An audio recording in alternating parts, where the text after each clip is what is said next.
بسم اللہ الرحمن الرحیم۔ السلام علیکم ورحمۃ اللہ۔ پی ٹی آئی والوں نے شہباز شریف کو مشورہ دیا ہے کہ آپ شیخ حسینہ واجد کے ساتھ رابطہ کریں، شیخ حسینہ واجد کے ساتھ ٹیلی فون کے اوپر بات کریں اور ان سے پوچھیں کہ جس طریقے سے شیخ حسینہ واجد ملک سے فرار ہوئیں اس کا طریقہ کیا تھا، بھاگنے کا طریقہ کیا تھا اور کس طریقے سے وہ ملک چھوڑ کے نکلی ہیں، کہاں نکلی ہیں، کہاں غائب ہوئی ہیں۔ شہباز شریف کو قومی اسمبلی کے اندر پی ٹی آئی والوں نے یہ کہہ دیا ہے کہ آپ بھی شیخ حسینہ واجد کے نقش قدم کے اوپر چلتے ہوئے ملک چھوڑ کے چلے جائیں گے، ملک سے بھاگ جائیں گے، ملک سے دوڑ جائیں گے۔ اور یہ دیکھیں دونوں کے اندر مماثلت بھی موجود ہے۔ جس طریقے سے شیخ حسینہ واجد نے کیا، پہلے اس نے چوتھی بار وزیر اعظم بنی، دھاندلی کر کے، مینڈیٹ چوری کر کے، مینڈیٹ کے اوپر ڈاکہ مار کے، بالکل اسی طریقے سے پاکستان کے اندر شریف خاندان اور زرداری خاندان دونوں عمران خان کے خلاف اقدامات کر کے، پارٹی کو ختم کر کے، بلے کا نشان چھین کے اور پی ٹی آئی کو مکمل طور پر بین کر کے، پابندی لگا کے، مقدمات کر کے، کریک ڈاؤن کر کے، جس طریقے سے مینڈیٹ چوری کیا اسی طریقے سے انہوں نے ایک آمریت والی، فحشائیت والی، بربریت والی حکومت قائم کی اور بالکل اسی طریقے سے شیخ حسینہ واجد نے یہ حکومت قائم کی تھی اور دونوں کے اندر کوئی زیادہ فرق نہیں ہے۔ شیخ حسینہ واجد نے 2024 کے اندر جنوری میں انتخابات میں اس طریقے سے حکومت قائم کی اور اس کے بعد سہیل وڑائچ نے، جو پاکستان کے بڑے نامی گرامی صحافی ہیں، ان کی صحافت کا پول بھی کھل گیا۔ انہوں نے ماڈل پیش کیا کہ جس طریقے سے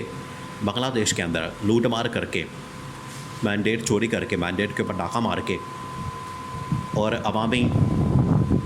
ووٹ کو کچل کے، عوامی مینڈیٹ کو کچل کے ایک فارمولہ، ایک ماڈل تیار کیا گیا، بالکل اسی قسم کا ماڈل پاکستان میں تیار کیا جا رہا ہے۔ یہ کالم اس وقت لکھا تھا سہیل وڑائچ نے جب بنگلہ دیش کے اندر حکومت قائم ہو گئی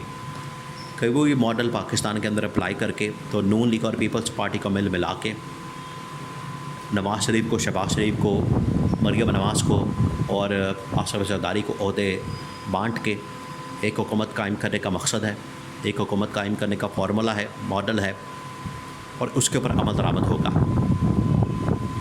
تو شیخ حسینہ کا جو ماڈل ہے وہ تو ٹوٹل 6 مہینے نکال چکا ہے۔ 6 مہینے بعد ہی اس نے اس طرح کے اقدامات کیے ان 6 مہینوں کے اندر،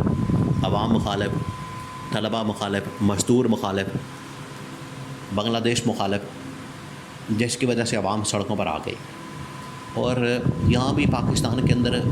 جو شہباز حکومت کی جانب سے مہنگائی میں اضافہ، بے روزگاری میں اضافہ، معیشت کی تباہی اور بربادی، شیخ حسینہ نے تو پھر بھی معیشت کو پیروں پر کھڑا کر دیا تھا اور بنگلہ دیش کو ترقی اور خوشحالی کی جانب گامزن کر دیا تھا۔ اس نے تو پھر بھی کچھ نہ کچھ کر کے دکھا دیا تھا، ڈیلیور کر دیا تھا، اکانومی بہتر کر دی تھی، ایکسپورٹس بہتر کر دی تھی، بنگلہ دیش کو ایک بہت بڑی ریاست کے طور پر منوا لیا تھا۔ لیکن اس کے باوجود جب عوام کے خلاف اقدامات کیے جاتے ہیں، عوام مخالف فیصلے کیے جاتے ہیں تو عوام پھر سڑکوں پر آ جاتی ہے، عوام پھر نہیں بخشتی، عوام پھر حکومت کا تیا پانچا کر دیتی ہے۔ تو یہ جو حکومت ہے شریف خاندان کی، زرداری خاندان کی، اس نے کیا کیا آج تک؟ نہ ڈیلیور کیا ہے، نہ اکانومی بہتر کی ہے، نہ معیشت بہتر کی ہے، نہ مہنگائی ختم کی ہے، نہ بے روزگاری ختم کی ہے، نہ انہوں نے فارن پالیسی ٹھیک کی ہے، نہ عدالتی محاذ کے اوپر کوئی کامیابی حاصل کی ہے، نہ لوگوں کو انصاف دیا ہے، نہ امن و امان کی صورتحال بہتر کی ہے، بلکہ تمام چیزوں کے اندر، سیکٹرز کے اندر، ڈپارٹمنٹس کے اندر محاذوں کے اوپر تباہی اور بربادی پھیر کے رکھتی ہے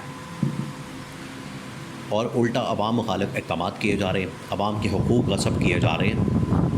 کبھی انٹرنیٹ بند کر دیا جاتا ہے، کبھی ٹیلی فون بند کر دیا جاتا ہے، کبھی نیٹ ورک ڈاؤن کر دیا جاتا ہے، کبھی سوشل میڈیا ایپس بند کر دی جاتی ہیں، کبھی لوگوں کی آوازوں کو دبایا جاتا ہے، لوگوں کو اٹھایا جاتا ہے، صحافیوں کو اٹھایا جاتا ہے۔ تو اس طرح کا ظلم اور بربریت، اس کے خلاف پھر عوام نکلیں گے تو پھر اس حکومت کا کیا بچے گا؟ یا شہباز شریف کا کیا بچے گا؟ کچھ بھی نہیں بچنا۔ پی ٹی آئی نے اس وجہ سے یہ وارننگ دے دی اور صرف یہ پی ٹی آئی نے وارننگ نہیں دی بلکہ پاکستان سمیت دنیا بھر کے اندر جتنے بھی اس وقت بڑے بڑے تجزیہ کار موجود ہیں، بڑے بڑے ڈپلومیٹس موجود ہیں،